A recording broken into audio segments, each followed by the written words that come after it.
Good morning everyone. सभी का हार्दिक अभिनंदन है। इस वीडियो में हम सबको आप लोगों को रेडी करने हैं, अपना पॉलिटी सेक्शन मजबूत करना है। तो आइए इस सेक्शन में और लगातार जुड़े रहिए मुझसे, और मुझसे जुड़े रहने के लिए आपको मेरे चैनल को सब्सक्राइब कर दीजिए। चलिए, सबसे पहले हम लोग बात करेंगे शुरू से लेके पूरा फास्ट रिवीजन सीरीज होगा। देखिए, पहला सुप्रीम कोर्ट 1774 में बना था, और ये कब बना था? तो सुप्रीम कोर्ट इज इस्टेब्लिश्ड, ठीक है, that is by regulating act या आपको रेगुलेटिंग एक्ट 1773 के रेगुलेटिंग एक्ट में बनाया गया। उसके बाद आपको पता होगा कि अगर लेजिस्लेटिव काउंसिल, जिसमें बजट में डिस्कस करने का मौका मिला था, बजट को डिस्कस करने का, ठीक है, वो था कौन सा एक्ट जिसमें बजट को डिस्कस करने का मौका मिला था?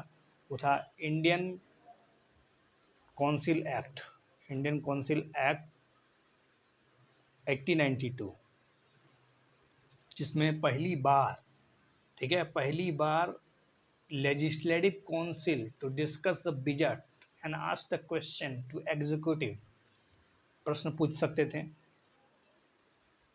बाई कैमरल, अगर आपसे पूछ दिया जाए कि बाई कैमरल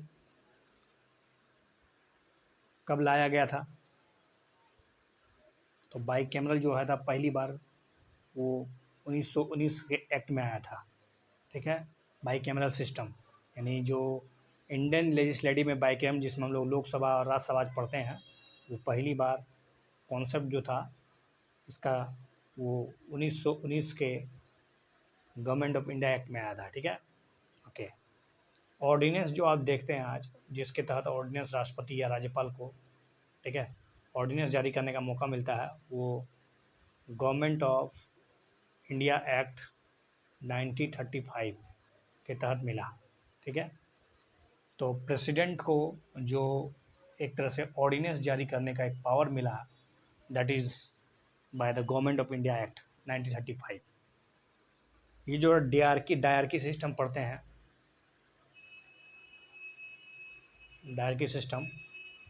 डायरकी कब लाया गया था, किस एक्ट के द्वारा लाया गया था, पूछा जा सकता है। डुअल सिस्टम जिसको कह सकते हैं, तो ये गवर्नमेंट ऑफ इंडिया एक्ट 1999 को लाया था।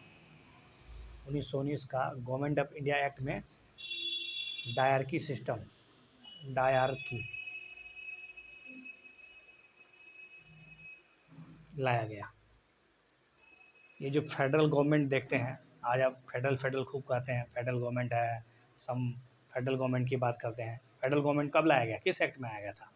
तो ये गवर्नमेंट ऑफ इंडिया एक्ट 1935, ठीक है, उसमें लाया गया। ये जो डिवीज़न ऑफ पावर देखते हैं आप, division of power, division of power किस एक्ट में देखते हैं आप? डिवीज़न ऑफ पावर, जिसमें कि आप देख रहे हैं कि सेंटर के पास कुछ अलग पावर है और स्टेट के पास कुछ अलग पावर होता है। ये भी गवर्नमेंट ऑफ इंडिया एक्ट 1935 का ही था, ठीक है। अगर बात करें हम लोग कॉन्स्टिट्यूएंट असेंबली की, ओके, कॉन्स्टिट्यूएंट असेंबली की, तो ये किस मिशन के तहत लाया गया था? किस मिशन के तहत? तो ये क्रिप्स मिशन के तहत लाया गया था, क्रिप्स मिशन के तहत, ओके। अगर बात करें, ये जो आप क्रिप्स मिशन की बात कर रहे थे आप,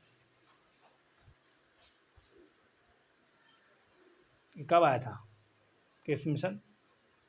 तो क्रिप्स मिशन 1946 में आया था।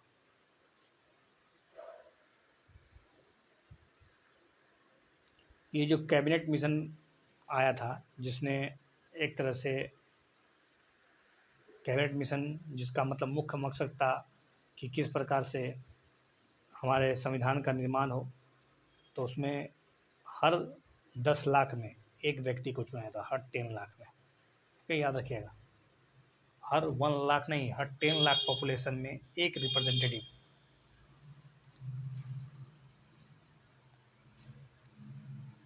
उसके बाद बात करेंगे कि फर्स्ट कॉन्स्टिट्यूशन असेंबली कब बैठी थी। तो फर्स्ट कॉन्स्टिट्यूशन असेंबली जो है वो कब बैठा था? तो वो बैठा था 9 दिसंबर 1946 को। ओके, और उसमें जो परमानेंट चेयरमैन थे, परमानेंट वो चेयरमैन थे, कौन थे? उसका नाम था डॉक्टर राजेंद्र प्रसाद, डॉक्टर राजेंद्र जी, ठीक है, प्रसाद। और फाइनली जाके कॉन्स्टिट्यूशन को कब अडॉप्ट किया गया? तो अडॉप्टेड कहेंगे तो कब अडॉप्ट किया गया? अडॉप्टेड तो 26 नवंबर, ध्यान रहे, नवंबर 1950 के 49, नॉट 50, ठीक है, 1949 अडॉप्ट किया गया, लागू नहीं, अडॉप्ट। और आपको पता होना चाहिए 26 नवंबर को हम लोग क्या मनाते हैं?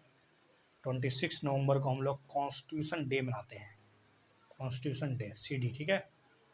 किस लिए मनाते हैं? क्योंकि इस दिन हम लोग ने अपने संविधान को अडॉप्ट किया था।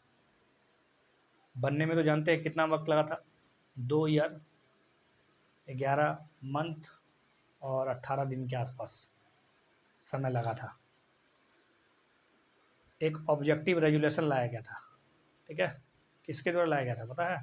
पंडित नेहरू जी के द्वारा। कब लाया गया था? तो 13 दिसंबर को 1946 को, ऑब्जेक्टिव रेजुलेशन। अब बात करेंगे हम लोग इंटरिम गवर्नमेंट की, इंटरिम गवर्नमेंट की। इस इंटरिम गवर्नमेंट में जो मिनिस्ट्री मिली थी, जो डिपार्टमेंट मिला था, उन डिपार्टमेंट की बात कर लेते हैं हम लोग। अगर बात करें कॉमनवेल्थ का, फॉरेन अफेयर का,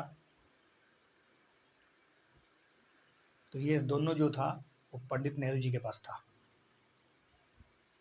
अगर बात करें होम मिनिस्ट्री, होम या फिर आईबी, वो था पटेल साहब के पास, ओके, सरदार वल्लभ भाई पटेल के पास था। Food and agriculture, food and agriculture किसके पास था?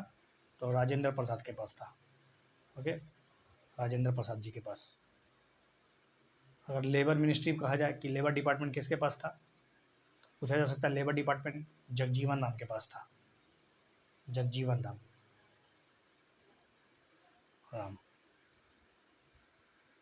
अगर कहे डिफेंस किसके पास था, डिफेंस, तो ये पटेल जी के पास था। अगर फाइनेंस कहा जाए, फाइनेंस किसके पास था? तो लियाकत अली के पास था, लियाकत अली, ठीक है, लियाकत अली के पास था।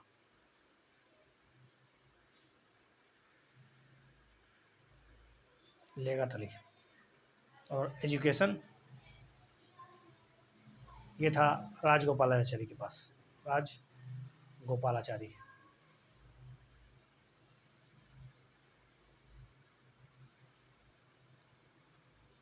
कितने सेशन हुए थे हमारे कॉन्स्टिट्यूशन असेंबली में? तो 11 सेशन हुआ था, ठीक है। हमारा जो राष्ट्र ध्वज है, जो फ्लैग, इंडियन फ्लैग कहा जाए, तो कब एक्सेप्ट किया गया, उसको अडॉप्ट कब किया गया था? तो 22 जुलाई को 1947।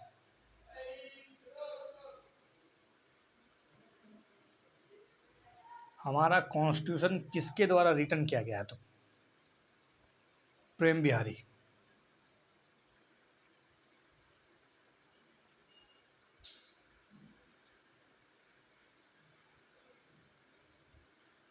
और ये जो नेशनल एम्बेलम है,